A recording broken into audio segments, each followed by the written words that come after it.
کسی شخص کی بھی محفوظ نہیں، عزت نفس کسی شخص کی بھی محفوظ نہیں۔ اب تو اپنے ہی نگہباں سے ڈر لگتا ہے اور ڈنکے کی چوٹ پہ ظالم کو برا کہتا ہوں، مجھے سولی سے نہ زندانوں سے ڈر لگتا ہے۔ جناب اعلیٰ، محترم مہمان نگرامی قدر، پرنسپل صاحب، اساتذہ اکرام اور میرے ہم مکتب ساتھیوں، السلام علیکم ورحمۃ اللہ تعالیٰ وبرکاتہ۔ آج ملک عزیز کو جس موضوع پر لب کشائی کرنے کی جسارت حاصل ہو رہی ہے وہ ہے کیا یہ ہے قائد کا پاکستان؟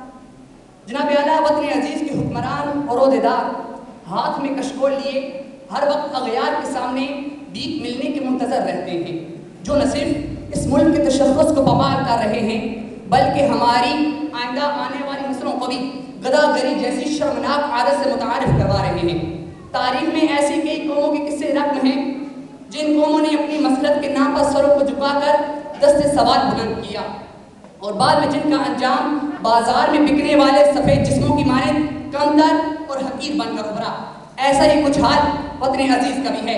جناب اعلیٰ، پاکستان پچھلے 10 سالوں میں امریکہ سے تقریباً 18 بلین ڈالر قرضہ وصول کر چکا۔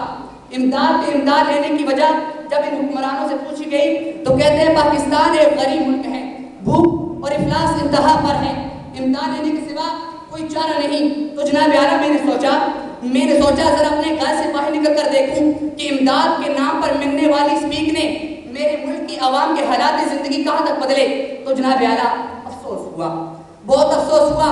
کیوں کسی ملک پاکستان کے اندر ایک طرف گھوڑوں اور کتوں پر لاکھوں کروڑوں روپے خرچ کر کے انہیں اچار اور مربے کھلائے جاتے ہیں تو دوسری طرف غربت و افلاس کی وجہ سے بیچارے غریب تڑپ تڑپ کے مر جاتے ہیں۔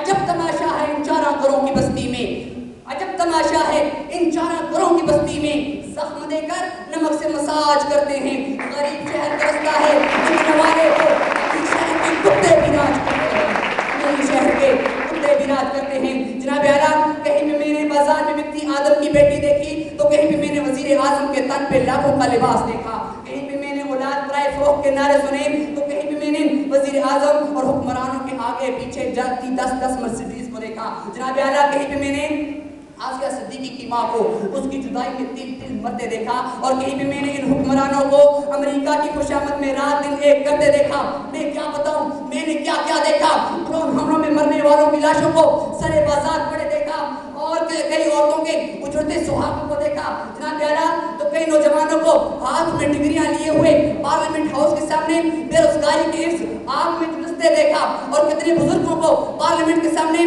پنشن نہ ملنے پر ہلاک ہوتے دیکھا۔ جناب اعلیٰ، میں نے پاکستان کے ہر شہر، ہر گلی، ہر کوچے میں کربلا کا میدان دیکھا تو بے ساختہ میری زبان پر یہ الفاظ آ گئے کہ اصول بیچ کے مسند خریدنے والوں، نگاہ اہل وفا میں بہت حقیر ہو تم، وطن کا پاس تمہیں نہ تھا نہ ہے نہ ہو سکے گا کبھی کہ اپنی حرص کے بندے ہو، بے ضمیر ہو تم، بے ضمیر ہو تم۔